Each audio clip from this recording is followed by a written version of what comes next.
Hey, good day, folks. Welcome to another edition of Lumberjack Logic Live. I'm your host, Neil Johnson. And, folks, I'm excited to bring you this report because this is the global. I did it again. I am so bad at that. I don't even know why that is playing in the background this time. I did it again. Unbelievable. So bad at that. There, hold on. Oh, gosh. Where did that even go? I don't even know where that's playing from today, folks. It's like, where is it even at? I cannot even find it. This is so wild. Anyhow, what I want to do is bring in a video here quick, but now I've got to find this other, why is that even in the background? I need a producer, folks. It's a real thing. It's got to happen. I'm going to do that. But hold on one second here. Let me just get this. I cannot find where this other Firefox window is that's playing that. Firefox file. Hold on a sec. Wait, it's got to be minimized, I bet. I found it. There we go.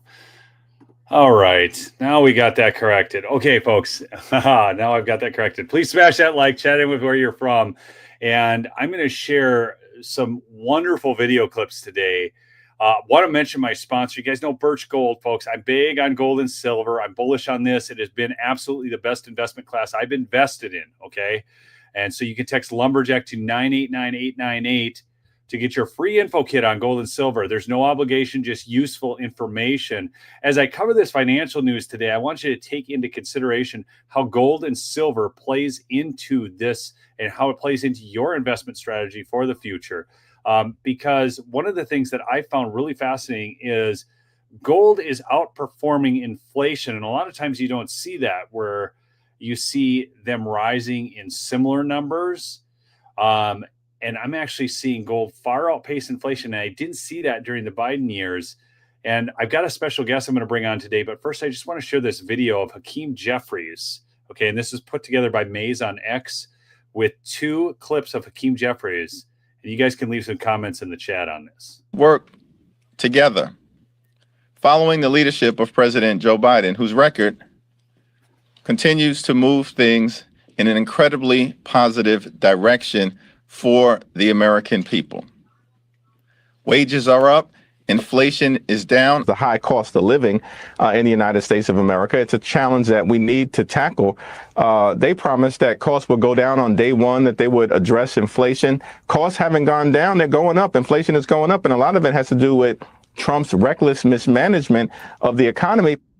That's wild. You're literally looking at 2022 when inflation was at a near 40-year high to 2025 when inflation was at a 4-year low. So I'm going to remove that. I'm going to bring on my special guest, Philip Patrick. Philip, good to have you on the show today. Thank you for having me, Neil. Pleasure to be on. I love your accent. I've always loved your accent. Okay.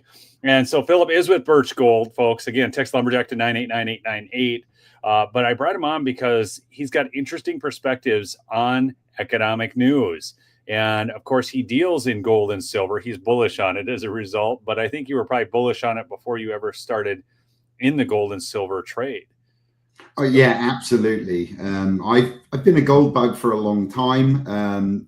Really since the turn of the century, I started seeing the writing on the wall. We've seen debt across the West explode throughout that time period, and that becomes a very conducive climate for precious metals. And that's why this century, precious metals, gold and silver, have outperformed almost every other asset class. There is a direct correlation between growth in debt, the money supply, and growth in gold. And that's why we're seeing it explode, of course. Well, and it's interesting. I mean, I'm just sitting here. I mean, I got some silver just sitting here. I mean, these are 1.5 ounce rounds. I got some 1 ounce, silver eagles. I've even got some numismatic stuff, although I'm not as into that, collector type as I am the other. I just want the actual tangible silver, I even buy junk silver, whatever. But this, I'm gonna bring in another clip here to the show, okay? And I want you guys to think about this. So even when we were hearing the Biden jobs numbers, the Biden inflation numbers, how many of these numbers were even real? Did you guys catch this? I don't know if you caught this, Philip. Watch this. Administration claims to have added almost 400,000 jobs. This is from Town Hall. From July through September of last year, but new data released this week suggests none of those jobs ever existed. In stark contrast to the monthly job reports showing an increase of 399,000 jobs during the third quarter, these numbers show a decline of 1,000 private sector jobs. Administration claims. So we were literally seeing a report of 400,000 new jobs when the actual number was 1,000 lost. So, and inflation has long been a number to me that has been completely bogus. How they calculate inflation has changed over the years. And that's really what happened back in the 70s during the Carter administration because it was so rampant. And what did they pull out of inflation? I think it was like energy was pulled out of inflation. They started changing the metric. So you're correct. In the 70s, we saw Social Security boom. At the same time period, inflation was raging, and it was problematic for the government because they have to make cost of living adjustments. They got to raise Social Security payments in line with inflation, and it was way too expensive. So they started changing the metrics. And what they did, they didn't exclude completely certain areas. They started weighting out and making assumptions to drive headline inflation down. Interestingly, there's an economist I follow closely called John Williams. And what he does, he uses the government's own metric they used to use in the 80s. Yes. In today, that has inflation at about 11% in the current climate. That's their own metric. So I think it's very telling. Something else you mentioned just on the previous clip, look, that was the problem throughout the Biden administration. It wasn't just job numbers getting revised down. They were getting masked as well, right? People were having to get second jobs and third jobs just to make ends meet. And they were pumping up the numbers. But it wasn't just job numbers, right? It was inflation numbers. It was GDP numbers, right? Look at all the GDP growth they were sort of, celebrating. It was exactly the same rate as inflation, right? So they were masking the numbers. And that's the problem with politics. Looking at Hakeem Jeffries, it's become tribal, right? My initial response was, or reaction was, maybe those dates were the wrong way around. But it's not. No one cares about reality anymore. It's getting crazy. Yeah, it is. It is just completely wild watching the narrative war on this stuff. I want to just bring in a couple other economic headlines, and I've got some specific questions to ask you, folks. So economists are now believing that the U.S.-China tariff truce could be the start of a financial revolution. For those who bought into the mainstream media narrative that this was Trump giving up and giving ground to China, just go look at the deal, because we are actually getting more in tariff revenue percentage-wise on the products coming into us than they are on the products going to China. So, but it did reset this for 90 days. Then we have, as the Dow and S&P claw back their 2025 losses, they're setting up for an extremely rare comeback. Folks, the Dow and the S&P do not lose this type of percentage to actually go into correction territory, the bears cheering it on, and then all of a sudden become bullish and it go into positive territory. This just doesn't happen, which tells you, this is my biggest concern with the stock market at times, is how simple little news stories can drive that thing up and down so much. It absolutely blows my mind. The other thing here, another great thing in the economic news, epic narrative fail. Federal revenue surges 9% despite the predictions of decline. Back in March, unnamed senior tax officials told the Washington Post that the rapid demolition of parts of the IRS was going to result in a 10% plunge in revenues. So again, off by 18%. This is like polling numbers at this point. That's how bad they're doing. It's unreal to me. But with all this going on, Philip, one of the things is, and I've talked about this with my audience before, but what is the BRICS group and why is it expanding? And there's something to do with global reserve currency status of the US dollar. But so the BRICS grows in both membership and global sway. Its expansion comes with divisions among its members, old and new, on how to set the stage for a revised world order. But it has become a major political force in the last 2 decades. The group's expansion in 2023 exemplifies its growing heft. Okay, but it also brings in a new disagreements on issues such as Russia's invasion of Ukraine. Russia's 2024 leadership could intensify the bloc's anti-West focus, including attempts to edge out the U.S. dollar. Okay, so I want to talk about the BRICS here, and so I guess one of the things that I think what we saw with the U.S. going after the Russian ruble, and then the ruble going to gold backed. That was one of the most amazing things I've ever seen in currency. Now, and people are like, well, we got President Trump right now. Sure. Well, you got him for another 2.5 or 3.5 years, folks. That's what you got. And our spending is still not under control. We've got a Congress that cannot even codify the Doge cuts to foreign aid right now. This is where we're at. Like, if you think, oh, it's all just going to be sunshine and rainbows, I'm sorry, it's not. That doesn't mean I love what Trump is doing. I absolutely love it. I mean, and I want those Doge cuts to be permanent to foreign aid. But there is, folks. Do you know how many senators, Republican senators, are standing against that now? I just saw the graphic. There's over 20. Over 20 Republican senators saying, "Oh no, we can't make these." What the? I thought we had the trifecta. You know, we're supposed to get this stuff done. For me, this is going to be key. You are, sorry to jump in on this, but you asked about China. And yes, we have a good deal short term, but it is short term. Beijing, I think, realized they need to buy themselves some time.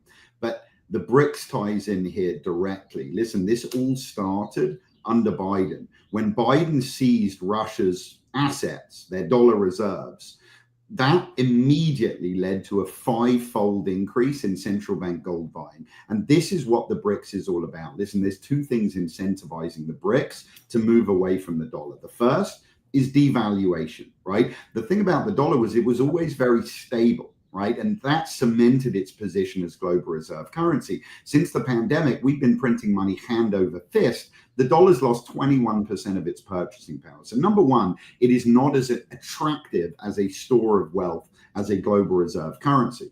The second catalyst was the seizing of Russia's assets. Listen, we have to remember countries like China, they have global aspirations. They want to take Taiwan, right? And they know that if they move to do it today, we're going to freeze their dollar holdings. It's too much power. So what are they doing? They are diversifying. And that's what the Rio Reset is about. Countries like Brazil, Russia, India, China, countries like Iran, Indonesia, India, joining up and saying, look, we need to reduce dollar hegemony. We need to reduce the dollar's potency as global reserve. And they have the power to do it. And the reason they have the power to do it is very simple. The dollar's value is based on supply and demand. So all they have to do is stop buying dollars and the value falls. And this isn't hypothetical. This isn't an idea. This is happening, right? Look, they have created an alternative financial system. They have an alternative to our World Bank.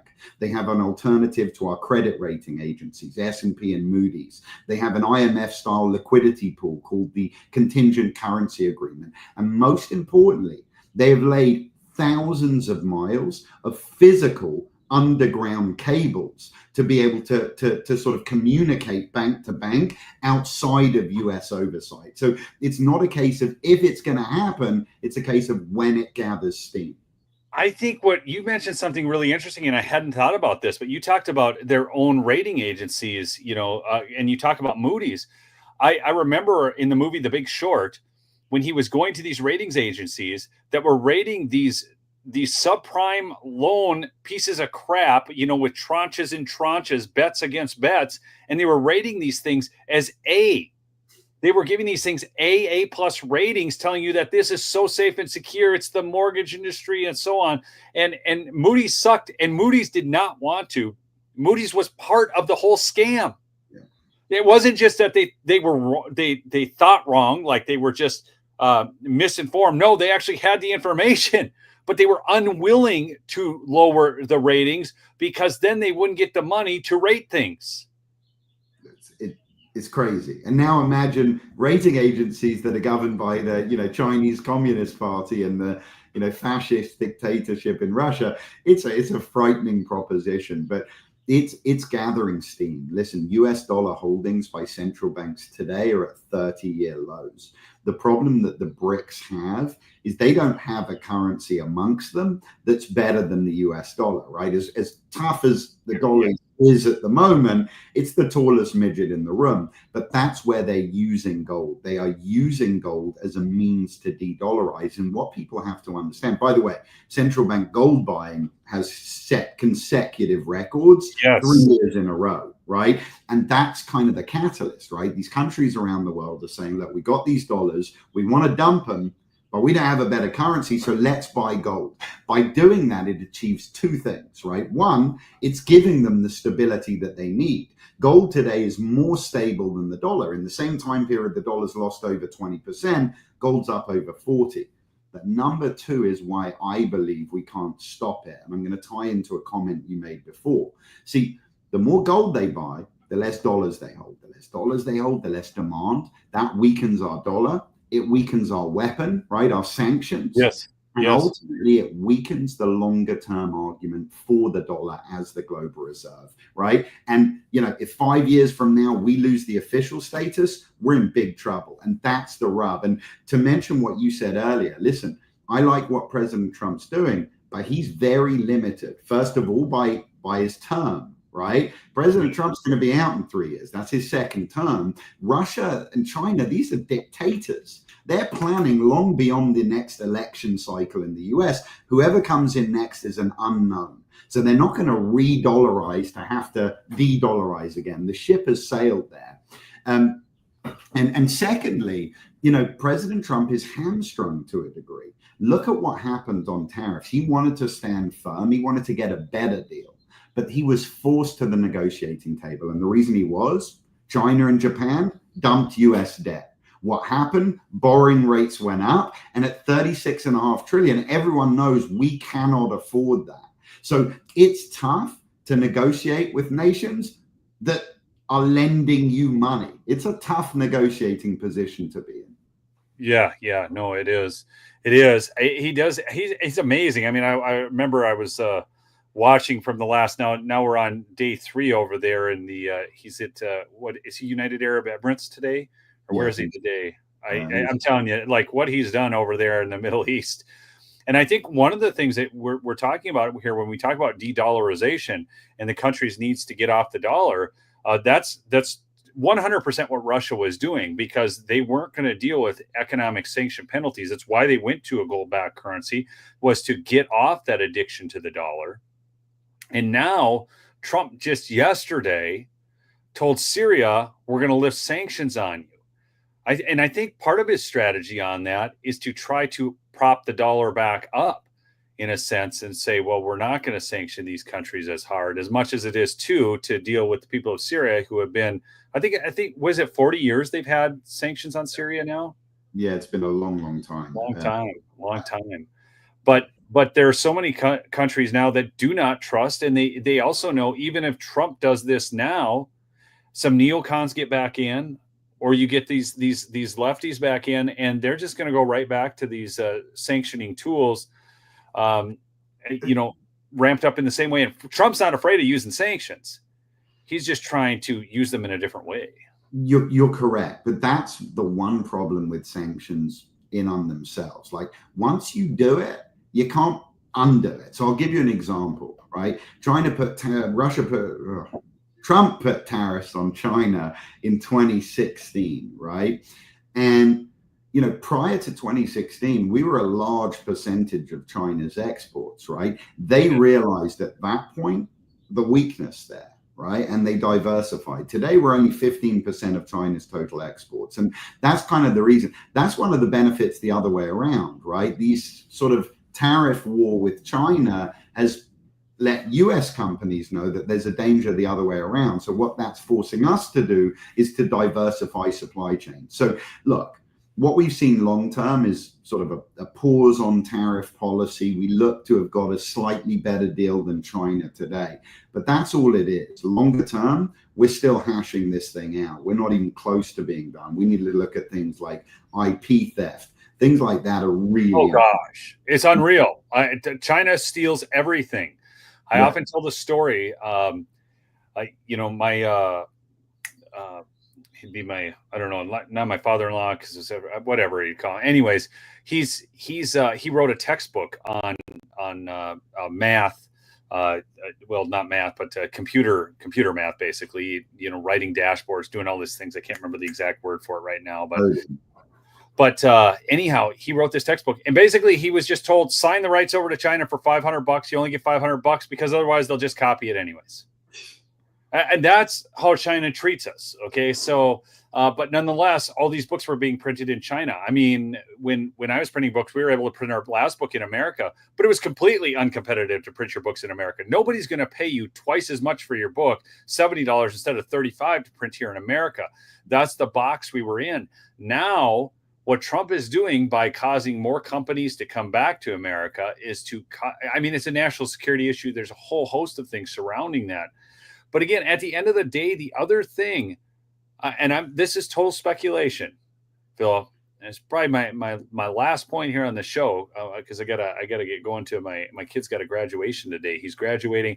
He's in high school, but he is graduating his college program as a junior in high school. So it's a welding program. He gets to go next year to get his master's in welding, because we have something called PSEO in Minnesota, post-secondary enrollment option. So they can in their last 2 years of high school, they can do college. So he's now my third kid that's utilized this. They're able to graduate with their degrees right out of high school. But well, congratulations, first of all. And second of all, he's making me feel like I'm behind the curve already. Well, I think what's really interesting about this is that I look at Trump's buildings. One thing Trump really likes is gold.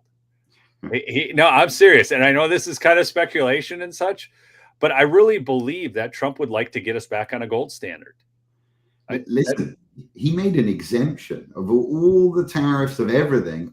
Almost every commodity, this was when the tariffs were in full force, was tariff except for bullion. They made an exemption for gold and silver bullion. For me, I question why. And, it may have been a life raft to the American people. I think this administration understands well the debt is a big problem. And it's a question of if we can fix it. But it's a big if. People have to understand that. Look back historically at debt, countries' debt. You'll realize debt and debt service, we're in a position today that no nation in history has recovered from. No empire has ever recovered from. No.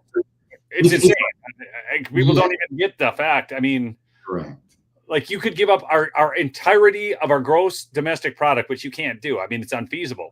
And you can't even get there in a year. You can't get there in 2 years. No. It's crazy. So, like I said, I think this administration are pushing. If anyone can pull it off, it's them. I think they understand well the problems, but I think they've left the life raft for the American people in case they cannot. And one thing I'll say to people is retail sales for precious metals are down. Where the sales are coming from is institutional. It's coming from central banks. It's coming from the large funds. And that always leads to retail to follow and prices to increase. So central banks around the world are setting records today for gold buying. They know something we don't. And I think every individual has to have a currency hedge in place. We hope the administration can pull it off. But if they can't, we have to have a measure of insurance. And that's what gold provides. Yeah, I would say that of my, funds, even, so I have the physical stuff that I own. Okay. And then, I've got, certain monies. I still have monies in the markets. I have a diversified portfolio, but I have a fair percentage in gold and silver, and it's been by far and away the best performing asset class. So as you look to your future and you look to our future retirement goals and all that, I think it behooves you to get at least, diversify part of that into gold and silver, into your precious metals. And because again, I mean, if I'm watching inflation, okay, right now, and we just got a good number on inflation. Again, it's not a real number. I just want to say, yeah, I'm telling you. But the bottom line is it has come down dramatically, despite Hakeem Jeffries saying that Joe Biden had it under control. Okay, he's been doing wonderful things there. But gold, I think it peaked right around 2,500. I think it's at 23 and change right now. I don't watch it every day. 34. We're used to saying that. Sorry. No. Yeah, 34. Yes, thank you. Yeah, 35, and then down to so. And so I don't watch it daily. I don't get that concerned about it. But I think I was buying into gold at 1,800, and that was just last year. Yeah, year and a half to year and a half ago, whatever it was. I mean, you look at that, and then you look at the market and how it's performed over that course of time, and I think it was a wise move. But not only that, it's physical. I mean, I own it. And you see this dip, but you see support at 3,200 for gold. I mean, it's not wanting to break support down. It's got a resistance at a certain point as well, just like all investments as you watch that. But I'm still very bullish on it. So folks, get your free info kit on gold by texting the word lumberjack to 989-898. Again, no obligation, just useful information. Okay. Talk to the fine folks there at Birch Gold. You can also go to birchgold.com/lumberjack, call the 800 number, however you want to get a hold of them. But get a hold of them. They've been around forever. It's one of the things I like about you, Philip. I like stability. Gold is a stable asset on a whole, and you're stable companies. So thanks for joining us on the show today. Any closing words? No. We've been around forever. I was a young man when I started at Birch. So are you saying you're old? No, my closing words are a big congratulations to your son, and thank you for having me on. And I look forward to coming back. Thank you. Thanks for coming on. I appreciate your insights, Philip.